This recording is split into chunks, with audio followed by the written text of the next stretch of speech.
He's coming, and Jamaica cannot stay silent. United States Secretary of State Marco Rubio is headed to Jamaica, and this visit, whether by design or destiny, is more than just another diplomatic handshake. CARICOM leaders, including Prime Minister Stuart Young, met on Friday in an emergency virtual session to prepare for a visit by U.S. Secretary of State Marco Rubio to Jamaica. For Jamaicans, it's a rare and powerful moment.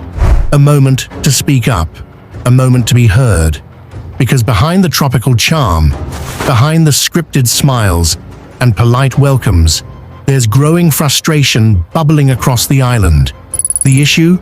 Tariffs, economic pressure, and Washington's heavy hand on policies that are starting to hit Jamaicans right where it hurts. Our pockets, our people, and our peace of mind.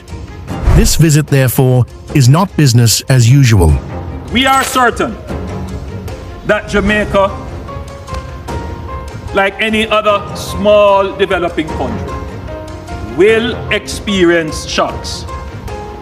With climate change and the growing local political, geopolitical uncertainties, we observe that shocks are becoming more frequent, more intense, simultaneous, and they overlap. So the one thing is certain, Jamaica is going to be hit by some shock. So Jamaica must therefore be prepared for shocks. So it's not just about what's happening here at home, but about decisions made far away, in rooms where our voices don't reach. Decisions like sudden tariff hikes on goods we depend on, changes to trade agreements that threaten our small businesses, and yes, even pressure campaigns that tell us who we can or cannot work with, like the Cuban doctors and nurses we've relied on for decades. Rubio's arrival isn't just a photo op. It's a chance, maybe our only one, to speak directly to someone with influence in Washington, and Jamaica must not let this moment slip away. Let's talk about tariffs. These aren't just policy words tossed around by economists. These are real, painful roadblocks for everyday Jamaicans trying to earn a living. When the US hikes tariffs, it affects our entire trade network. Even if the tariffs aren't aimed at us directly, they hit the countries we trade with. That means higher prices, delayed shipments, and fewer opportunities for our manufacturers, exporters, and farmers. So, when Jamaicans say, "We feel it in our belly," it's not a metaphor. It's the truth. Rubio has built his political career on being a staunch voice for America's foreign policy interests, particularly in Latin America and the Caribbean. That makes him a key figure in shaping the very policies now affecting Jamaica. And this week, he'll walk our soil. He'll meet our leaders.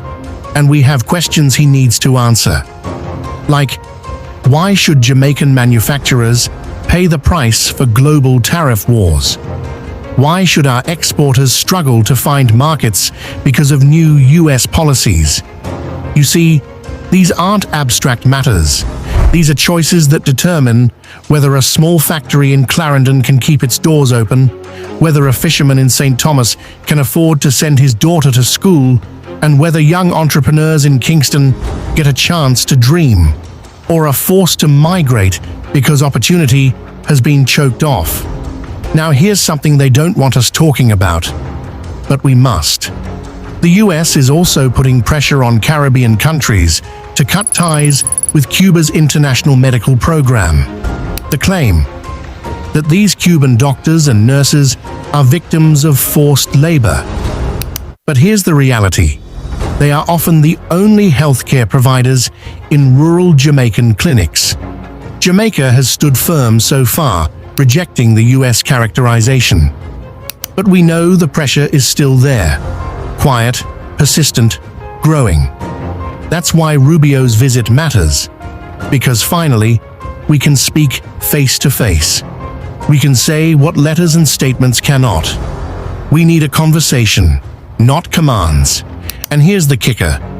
This moment is bigger than tariffs and medical diplomacy. It's about Jamaica's right to make decisions that are best for Jamaicans. The last time we stayed silent, we paid dearly. History has taught us something harsh. When we don't speak up, others speak for us. And when powerful nations make choices about our future without our voice at the table, we're left cleaning up the mess. In the 1990s, structural adjustment programs pushed by international partners gutted vital public services in Jamaica. The result? A generation of setbacks we're still climbing out of today. We can't afford to repeat that mistake. This time, when Marco Rubio sits down with our Prime Minister, we must speak plainly. Tell him, we will not accept policies that hurt our people.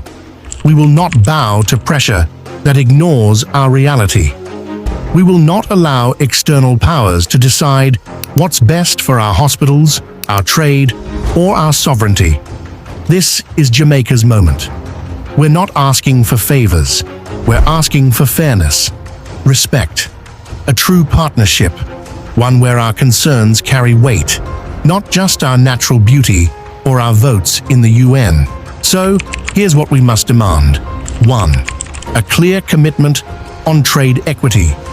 We need assurance that US tariff policies will not block Jamaica's access to regional and international markets. Our economy is too small to absorb global shocks alone. 2. Respect for healthcare partnerships. Jamaica has the sovereign right to choose who helps care for its people. If we decide Cuban doctors are valuable, then that decision must be respected. We don't interfere in US hiring policies, we expect the same courtesy. 3rd, economic inclusion in US Caribbean strategies. Too often, development initiatives leave Jamaica behind or treat us as afterthoughts. We want real investment, real collaboration, and real benefits for our youth, our workers, and our communities. 4th, a regional dialogue on future partnerships. Rubio's visit should not be the end. It should be the beginning of ongoing dialogue with Caribbean nations on shared concerns and sustainable development. This is not just another meeting with a US top government official. This is not just another visit.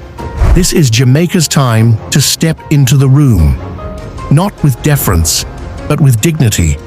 When Marco Rubio lands, he must know we have questions, we have expectations, and we have a voice that will no longer be quiet.